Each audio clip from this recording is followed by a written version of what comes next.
Video si holdringi mangoinana ay matam kuina de luina zaraba ay ginusiraba marpa makaki channel amakak mayam na kutol tamzake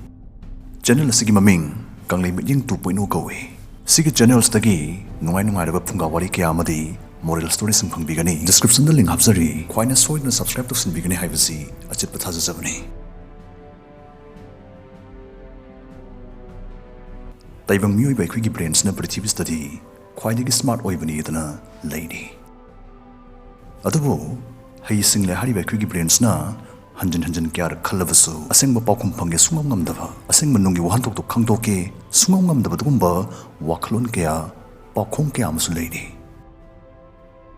siguma masen marang chaning na dun tlaiba waklon pakhong sing swai khina paradox aina khangnai ngasigi DSC gi videos ta putuna luxury pakhum phangi sungam ngamdabana scientist kya bo hing tum handriba scientist kya gi mako khuru khuru ngaholi bat kumba thoina power ba kok le khaiba paradox ahum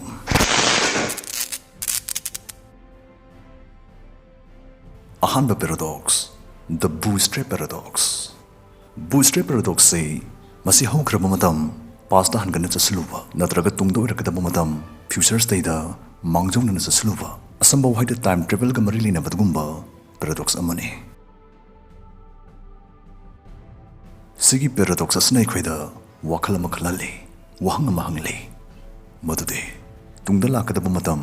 future gi pot ama mangjong na lawruraga haukraba matam past da hangana laktuna posi purakba matam da potse adum layu yagadra laibo oithokadra haibo hangsne sigi bootstrap paradox asna inspire to puthokiba film ki amsu leiri kudamuna Doctor Who, Terminator, Bill and Ted's Excellent Adventure sinasingbani. Bootstrap paradox na fongdong livasi, masi karino hina line mamut tanaba ay kuya husay kudam mama oray minase. Marag tanan ng singzahoge, video sinay tuming biyo, peng choy wagi chang hantanan na ba. Adom si time traveler mani kalase. Nangasidi, ngastay chahit chamarungi mamangda chanaba semsari. Nang nanangi lang lauwa time machine ra kakatringai DSC bookstore hariba lari on pump state lagtuna Dr. Kamal ni ramba uri madabi hariba novel sigi copy ama nang lairoi aduko novels nang nanangi pocket hapsile adai dedum time machine tongduna ngasti ke chahi mari putrani thoigi mamang 1930 gi matamda lang thawali lekai amda lagtuna nang na future gi pori balarik to nang ihana na thengna lambi da chatuna leramni pa amada paw haina pithoklami uri madabi do lambi da chalamiba uri madabi pitoklamle bani pasna atai kana sunate Dr. Kamal ne nangdi novel sipira maga atopa matam atopa sok amadam lagle adu somdani nang sum paw na piram novel sei Dr. Kamal na chap manana sindoktuna uri madabi si mama sana iba saraga copy listing kya phunglagle chahi kya haukhre Dr. Kamal Sikhara matung na fao uri madabi sidi leplate na sampung tharakpana novel sigi copy ama DSC bookstore hariba larigon from so yon biyo haina miyoy karana tharamki hariba sigi copy simangni adom na leiraga Dr. Kamal lapirong kiwada adoy taragadi hujik laktori bo hangde uri madabi si masik kanana irammono haibasne khanbiyo nainabiyo kok chap khaibiyo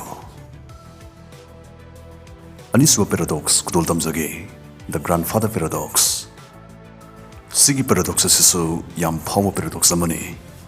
paradox asigi maramda DSC gi ariba video singso hana sampat sabati panjakrabani adubu time travel ga marili nava paradox nei narakpa matamda grandfather paradox masi honda bataragadi video sima pung pharu khanjabadagi masi swapsin jabane grandfather paradox na phongdoli bisna Karigumba domna nangi ngasagi time machine do tongtuna laklaga nangi papung pokliba noi gi puputuna pakhang oringe matamda laktuna noi pupusinang na nongmaina kaptuna hatoble matang sta laktori bo hangde noi pupudi lohongdringai pakhang oine sikrabane pakhang oine sikramina noi pupuna noi papung po amaroi noi papung po amdragadi nang supo amaroi nang po amdragadi asai time machine tongtuna laklaga noi pupu hatoklam liba mihat paduna kana oidoriba sigi wahangsi songthori matangsta scientist kharanadi asumna thazari magdi kadima masimak thok pataraba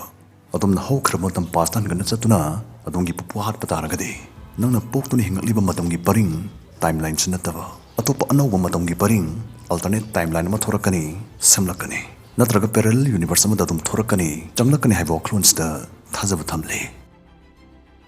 araibu haida adomna sumne amakhangni khaliba taibangsi sangsarsi masi ani sujilani haibani grandfather paradox asiga nungi waklon manava paradox amsu lady taking out Hitler paradox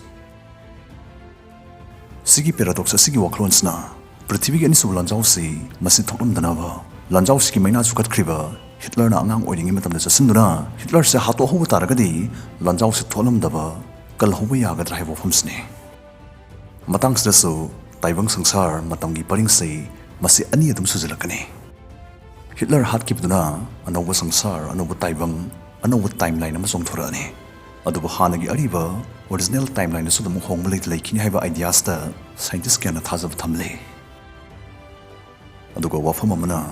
Hitler hatuna prithvi gani sublanjau thon khidraba taibang duda Hitler da gena tamthiba hena sathiba ni pama thoraktuna prithvi gani sublanjau da gena misimina thokpat gumba yam tamthiba lanjau ma thonamba so itui haibisu khangminase thautok amakhaki ahongmana sangsar amagi masak mong punghong hongdok poi thoi haibani past time travel to haibase masi fiction oijaraga so phagi to ya banate uzar mela sadori bane mathak makha on dori bane ngasi gi aroiba paradox observers paradox Austrian physicist Erwin Schrödinger haribani pasna magi kokta wakal khandna chathaki experiment kokna wakal khandna chathaba sanging thought experiment amadagi sigi paradox sei safung lakhibane mana khanki wakaladi masini hawdong ama box amagi manungda hapsilase aduga box gi manungda hawdong sigi manakta hawdong siba pung amagi manungda hatkiba yaba hatkiba ngamgadawat kumba huni khangde khulai ni khangde masu hapsilase aduga box sei makhung khumsilase hawdik laktori bo hangdi pung amadagi matungda hawdong du box tugi manungda hingna yaronggadra sine yaronggadra hebo hangsne sirambasu yai hinglambasu yai haibase masi kwi kudimuna khanagada wakhalne common sense ne adubo box to hangdok trifauti hawdong si siramani natraga hinglam kinyai base masi ki tangdang de khwina khangba ngamloi adoi taragdi box se hangdok trifauti hawdong si samana matamda hingsu hingba sisu sibai du oigani haibane masi mato karamna oithok toribano